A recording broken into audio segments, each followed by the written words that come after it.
Passé? Les Frunji, l'ANC a été créé en 1912, mais ils sont arrivés au pouvoir en 1994, après 82 ans de lutte. Donc, dans la tradition politique et révolutionnaire, ça ne nous fatigue pas. C'est-à-dire, on se dit, pour l'instant, les colons ont voulu qu'on nous efface de la scène politique et ça s'est poursuivi depuis l'indépendance.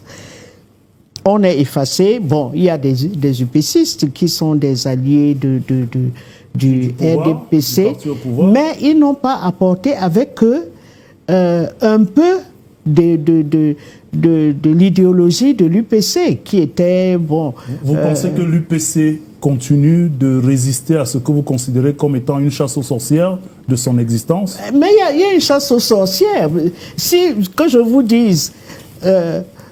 sincèrement, quand Mitterrand arrive au pouvoir le 10 mai 1981, l'Union des populations du Cameroun lui écrit pour le féliciter parce que nous sommes un parti de gauche. Oui.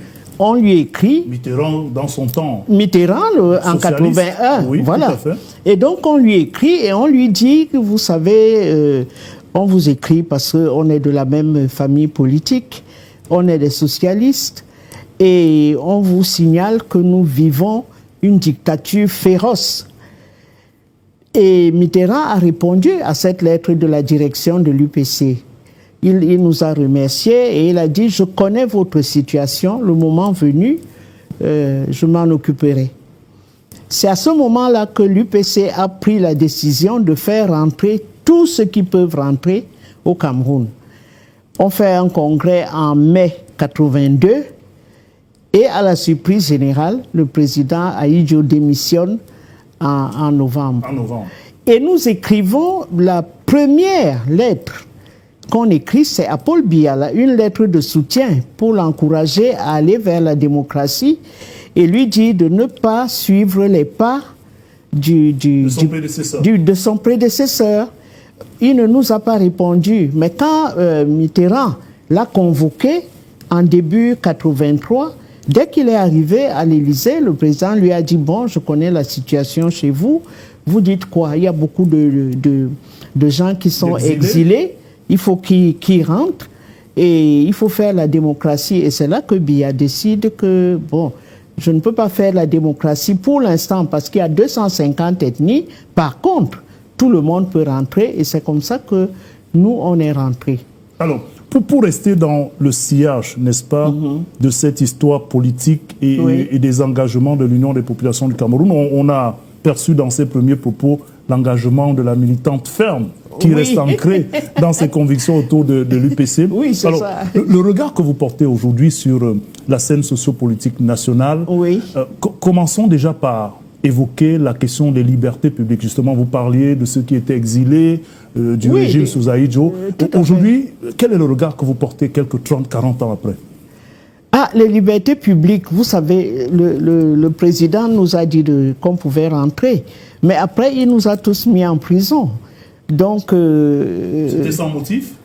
Non, le motif, c'était qu'on était des dangereux UPCistes. Peut-être que le discours... Et donc, la main tendue, il ne l'a pas accepté, au contraire. Y avait-il pas d'activité qui semblait... Ah non, non, il y a toujours des activités.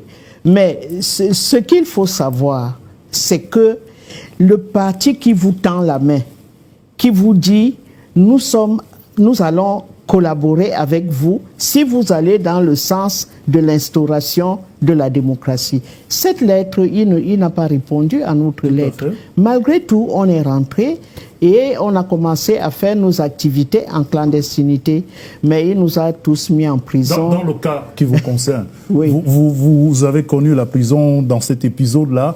Qu'est-ce qu'on vous reprochait officiellement, tout au moins? Ben, on nous reprochait que d'abord, quand on tombe, quand on attrape un, on le torture. Et moi, on a trouvé mon nom dans les papiers des Canets. C'est comme ça Anissé Ekane, c'est le président du Maniden. Exactement, c'est comme ça qu'on est aussi venu me chercher.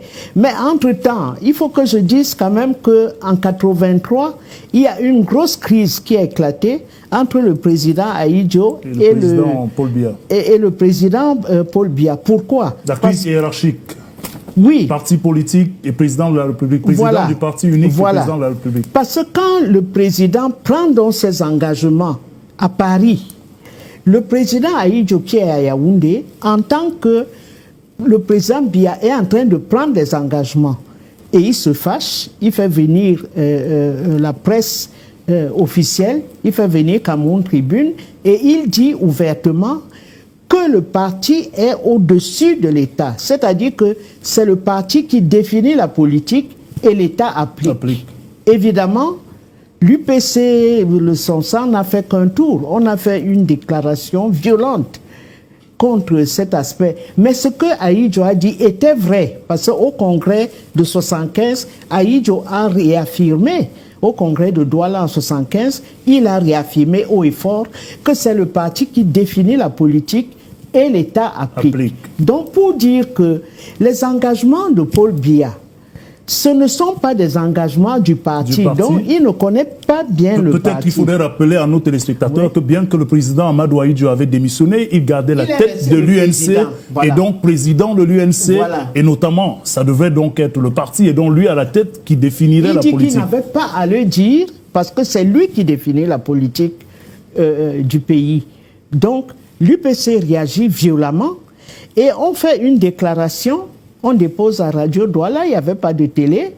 Et quand on envoie ça à Yaoundé, le président, la présidence donne l'ordre de diffuser la déclaration de l'UPC. C'est qui courrouce davantage le président Ahidjo. Bien sûr, parce que du coup, le président, les gens commencent même à se demander si Biya n'est pas UPCiste. Mais pour lui, heureusement, parce que quand nous avons réagi, l'UNC est entré sous le lit, fatalement. Le président est toujours à Yaoundé.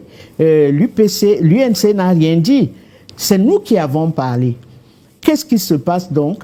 Le président appelle à nouveau Mitterrand. Il lui dit, bon, je suis en difficulté avec le président Ahidjo. Et Mitterrand lui dit, je vais arriver au mois de juin. Au mois de juin, Mitterrand arrive, on est en 83. Cet adoubement que c'était voilà, pour l'adouber devant l'Assemblée nationale, il fait un grand discours, etc. Mais Biya était bien content de trouver que le parti qu'on appelle l'UPC l'a soutenu dans son bras de fer. Voilà. Alors, partie de ces années de transition, on va le dire comme ça, l'arrivée du président Paul Biya au pouvoir, et puis le retour du multipartisme. D'ailleurs, vous avez fait les frais, vous disiez tantôt, de l'emprisonnement, retour du multipartisme dans les années 90, et puis on passe en 92 avec ce qui continue d'être la polémique sur les résultats de la présidentielle cette année-là. On est donc rendu... on a envie de dire dans les alentours des années 2018 et maintenant. Qu'est-ce que vous faites comme constat sur le plan de l'évolution, non seulement du processus démocratique, des contingences et des avancées plus ou moins perceptibles? D'abord, l'évolution, on ne s'attendait pas du tout à ce que les partis politiques ne puissent pas fonctionner. C'est-à-dire qu'il y a eu un gel de la démocratie. Vous ne pouvez pas dire que nous sommes en démocratie et nous, les partis de l'opposition, ne pouvons pas fonctionner. On ne peut pas faire de réunions publiques. Avant 90 ou après 90? En 90, depuis 90. On ne peut pas faire de réunions publiques, on ne peut pas faire de meetings. C'est-à-dire que les partis de l'opposition sont dans une espèce de niche où on les sort le temps d'une campagne électorale, c'est-à-dire 2 semaines, et après... on n'a plus que les plateaux de télé. Dans un couloir de silence, vous voulez dire? Ah oui, oui, oui. Donc, les partis politiques ont été un peu réduits à ça.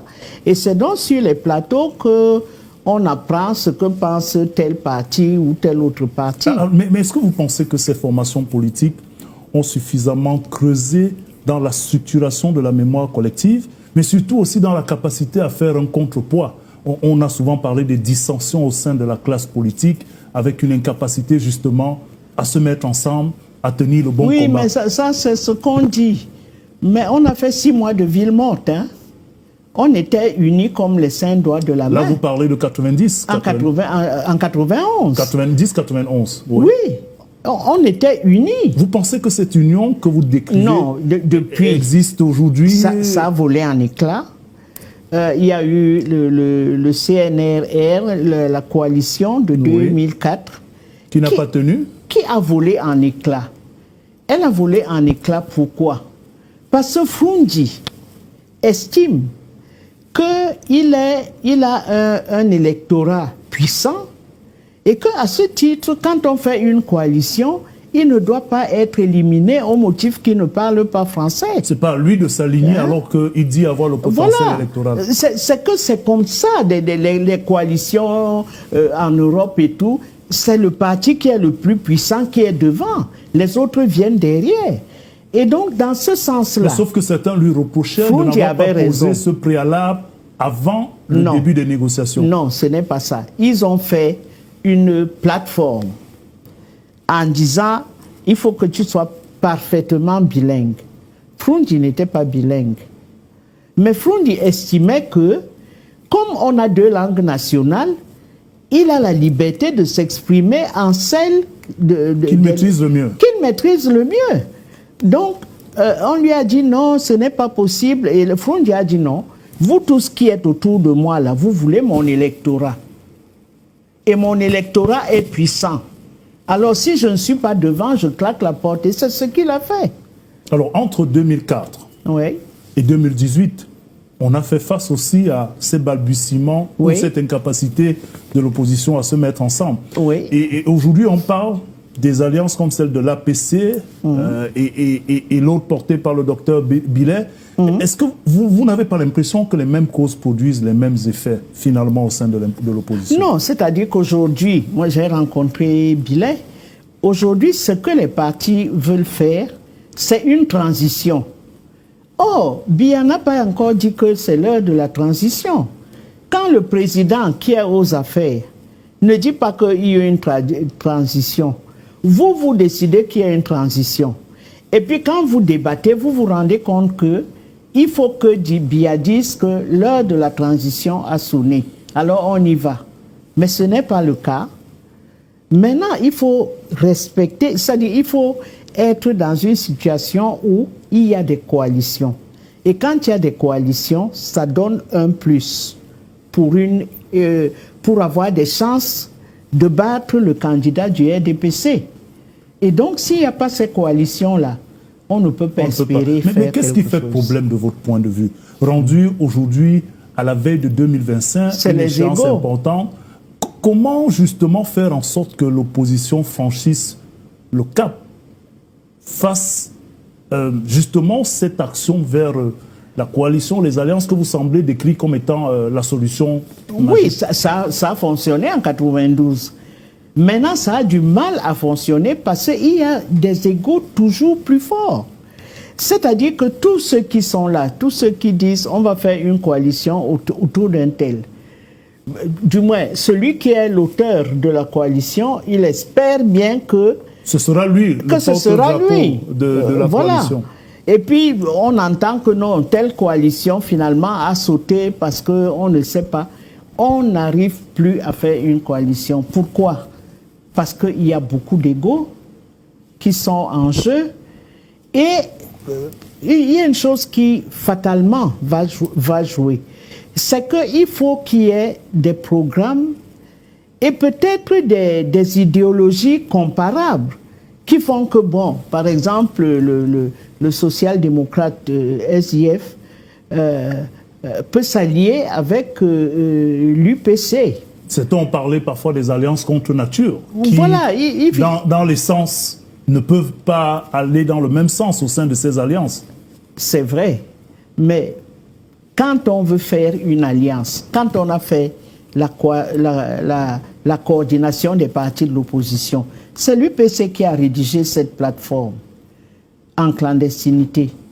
On a fait la coalition qui a rassemblé toute l'opposition. Et il y avait dedans, à la fin de la coalition, même au milieu, le patron, c'était le bras droit d'Aïdjo, c'était Ebois Samuel. que nous avons soutenus, comme le patron de la coordination. La coordination, oui. Oui, et Bois a été un bon patron de la coordination. C'est-à-dire que quand vous avez un but, bon, on avait une plateforme qui allait des petites choses à faire, mais qui aboutissait à la conférence nationale souveraine. Qui était l'objectif final. Qui était l'objectif final. Parce que à cette conférence nationale, on aurait examiné, par exemple, la forme de l'État. C'était important parce que ce qu'on ne sait pas, c'est que la plupart des partis et les plus grands partis, puisque toute l'opposition y était, tous les partis, à quelques exceptions près, étaient pour le retour au fédéralisme. Au fédéralisme. Tous. Alors, on reviendra peut-être en quelques mots sur cette question du fédéralisme lorsqu'on va évoquer, on va évoquer votre regard sur les questions sécuritaires, notamment dans les régions du Nord-Est et du Sud-Ouest. Oui. À côté des formations politiques, nous avons la société civile. Oui. Certains lui prêtent un rôle, certains la pointent du doigt comme étant pas suffisamment poignant. Comment vous l'entrevoyez dans le contexte camerounais pour apporter sa pierre à l'édifice, déjà sur le plan de son activité et peut-être sur le plan de sa meilleure structuration? Bon, il faut que je dise l'origine de la société civile. Oui. C'est à la chute du mur de Berlin que la communauté internationale a décidé qu'il faut faire la guerre froide est finie, donc il faut la démocratie un peu partout.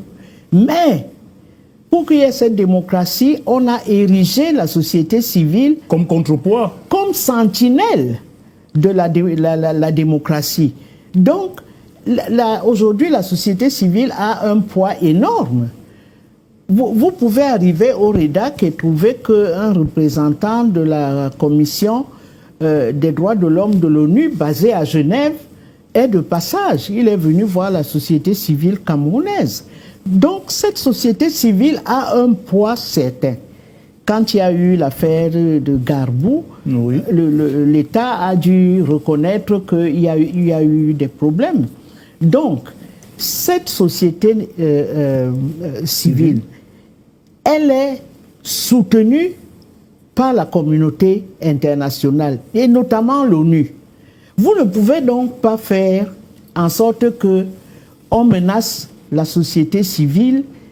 Ça aura des répercussions sur l'État camerounais et sur son gouvernement. Alors, vous avez parlé du REDAC tout à l'heure, comme d'autres organisations de la société civile. Oui. Un monde d'avenir. Voilà, un monde d'avenir. L'État, notamment lorsqu'on voit les récentes correspondances du ministre de l'administration territoriale, oui, pointe souvent du doigt ce qu'il considère comme étant l'activité pas traçable de ces organisations de la société civile. D'ailleurs, le ministre de l'administration territoriale parlait de financement, oui, pas toujours justifié. Oui. Est-ce que la société civile aujourd'hui, comme le pense quelqu'un, n'est pas plutôt un ensemble d'institutions qui profitent d'un certain nombre de financements et qui ne jouent pas pleinement son rôle que vous tentez de décrire? Non, on n'y peut rien. On n'y peut rien parce que la société civile est protégée par la communauté internationale. Et donc, c'est elle qui finance cette société civile. Au profit de qui, finalement? Au profit de qui? Au profit de ses activités. Maintenant, je ne sais pas dans quelle mesure l'État peut avoir l'œil sur le financement de la société civile. N'oubliez pas. L'actuel ministre de l'administration territoriale dit, par exemple, qu'il y a un risque, n'est-ce pas, d'activités malveillantes pour la sécurité de l'État et la tranquillité de l'ordre public. C'est ce que dit le ministre de l'administration territoriale. C'est son droit. Sauf que jusqu'ici, on ne voit pas très bien comment cette société civile dérange, puisque cette société civile n'entre pas dans le débat entre l'opposition et le parti au pouvoir. Ce que le parti au pouvoir conteste. Il parle de cette société civile comme étant braquée sur des actions toujours contre le gouvernement. Non, cette société civile est là pour surveiller donc le fonctionnement de la démocratie et donc comment l'État gère la démocratie, les droits de l'homme, la presse, l'exercice des droits civiques et tout ça. Elle a été érigée pour jouer ce rôle-là, justement.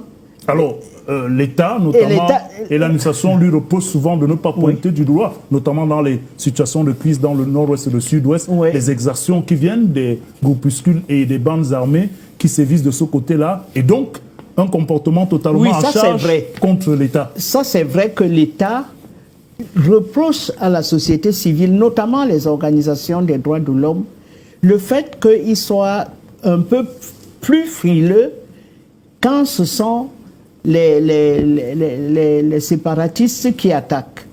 Et ça, il faudra que les organisations des droits de l'homme puissent prouver qu'ils sont aussi bien sévères avec l'État qu'ils le sont aussi avec les séparatistes. Et ça, il faudra que les organisations donnent les preuves. Alors, maintenant, Madame Alice Combes est une grande icône, hein, c'est une guerrière du droit. Donc, vous voyez qu'on n'a pas voulu explicitement y arriver, mais on sait très bien que l'affaire reste pendante et que Maître Alice Combes a posé un certain nombre de préalables, le ministre de l'administration territoriale et notamment le préfet. On suivra de toutes les manières cette affaire avec beaucoup d'intérêt. Alors, pour rester sur le cas de la question des partis en situation difficile sur le plan sécuritaire. On va parler de ça avant de prendre le reportage tout à l'heure qui va nous ramener sur la deuxième dorsale de cette émission. Dans le nord-ouest et le sud-ouest, depuis 1996, légèrement un peu plus, les tensions ont viré au conflit avec beaucoup de pertes en vies humaines. C'est une question aujourd'hui au centre de toutes les préoccupations, notamment de ceux qui ambitionnent de diriger le Cameroun. De votre point de vue, en un mot, qu'est-ce qui n'a pas marché et qu'est-ce qu'on peut faire pour essayer de s'en sortir? Je vais vous dire, quand M. Kofi Annan est venu ici en 2001, au banquet d'État, il a dit il faut faire attention aux protestations du pays, de la région anglophone. Parce que pour l'instant, ils font des petits trucs, ils hissent le drapeau le 1er octobre, on vient, on les disperse et ils s'en vont. Le Cameroun est pupille de l'ONU. Le Cameroun est pupille de l'ONU. Nous avons obtenu notre indépendance à l'ONU. Donc, dès qu'on a supprimé le fédéralisme, les activistes anglophones sont allés à l'ONU directement pour poser plainte. C'est-à-dire Albert Moukong, Gorgi Dinka et d'autres, pour dire que nous nous sommes réunis en 1961, mais voilà que les francophones ont saccagé notre deal. Certains ont parlé d'une assimilation. Une assimilation, on veut les francophoniser. Bref, il y a eu des choses qu'ils ont déposées à l'ONU, et l'ONU a tendu l'oreille à ces récriminations. Et ce que Kofi Annan a dit à Yaoundé, c'était que faites attention, ça commence comme des petites escarmouches, un jour ça pourra déboucher sur autre chose. Bon, il a dit en 2001, en 2016, c'est autre chose. 15 ans plus tard. Voilà. Alors, vous semblez dire là qu'on n'a pas suffisamment pris avec... prêtez attention. Alors aujourd'hui, ce qui s'est passé est douloureux, dramatique, avec beaucoup de scènes dramatiques. Comment on fait pour, à défaut de s'en sortir totalement, de régler la situation et d'y apporter des solutions qui portent de l'espoir pour l'avenir? Il y a beaucoup de solutions. D'abord parce que les activistes, les Amba Boys, n'ont pas entraîné, comment dire ça, toute la nomenclature que ce soit les chefs, les élites, personne, parce que chacun a des intérêts du côté francophone. Tout à fait. Donc, on tient à être ensemble. Et si Mafani Moussongue, qui a eu l'honneur de présider à cette commission-là pour voir ce qu'il y a lieu de faire, Et dans ses conclusions, il a dit que tout le monde revendique le retour au fédéralisme. D'abord parce qu'il faut dire ce qui est historiquement. La fin du fédéralisme est venue de ce qu'on est entré dans l'exploitation pétrolière. Bon, et dans l'exploitation pétrolière, comme dans d'autres régions où on exploite le pétrole, par exemple au Canada, en Alberta, il y a du pétrole. Mais on laisse une partie de la manne pétrolière pour le développement local de cette province. Voilà.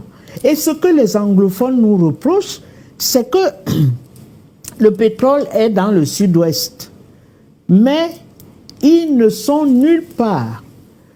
SCDP, SNH, Sonara, ils ne sont nulle part dans la chaîne. Et ils l'ont répété le jour où ils sont venus au grand dialogue de Yaoundé. En 2019. Oui, oui, ils l'ont dit. Donc, c'est une décision qui est actée par des francophones. Et je dis que c'est une décision du néocolonialisme, parce qu'il n'y avait aucune raison pour qu'on supprime le truc. Bon, le président Ahidjo est parti à l'Assemblée nationale pour dire que non, vraiment, ce n'est pas possible, ça nous coûte cher.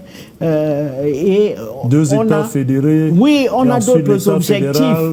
Nos objectifs, c'est le développement. Donc, on ne peut pas faire... Oui, mais quand on dit ça, ça veut dire que pour vous, le fédéralisme est un gadget. Oh, on n'a pas d'argent, bon, on laisse tomber. Non, on a décidé de ça pour ménager les deux cultures.